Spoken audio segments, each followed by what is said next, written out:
It's horrible, especially when it's in a situation like this. Luigi Mara says the last time he saw his father, Vincenzo, he was happy and healthy. They celebrated his 80th birthday in March.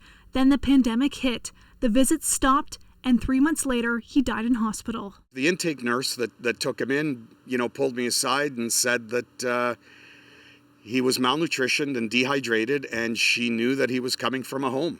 Mara claims there was neglect. He was being left in a bed for, 24 hours, 30 hours at a time. Carmelo Colilo's family also alleges neglect, saying she went from being a fitness buff to dead within months in her long-term care home. Her son-in-law saw the conditions near the end. Her lips all chapped and dried out. She's in a fetal position, a pajama top on her, no bottoms. Des modifications au code criminel. Last week, the government promised changes, including amendments to the criminal code to explicitly penalize those who neglect seniors in their care. Not enough, says this criminal lawyer.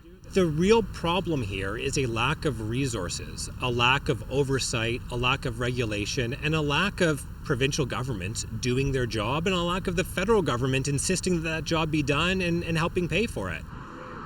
It's already illegal not to provide the necessities of life, but some say the law isn't specific enough and is aimed at individual workers, not long-term care homes. There's a lot of elder abuse and neglect that happens that falls short of the necessities of life that still could attract criminal sanctions if the law were shaped in such a way to do that. I think that these long-term care facilities should be charged. They're the ones that should be charged and convicted with neglect on these residents, as opposed to putting it on the workers of the home. Mara's family is now part of a class action lawsuit against the long-term care home.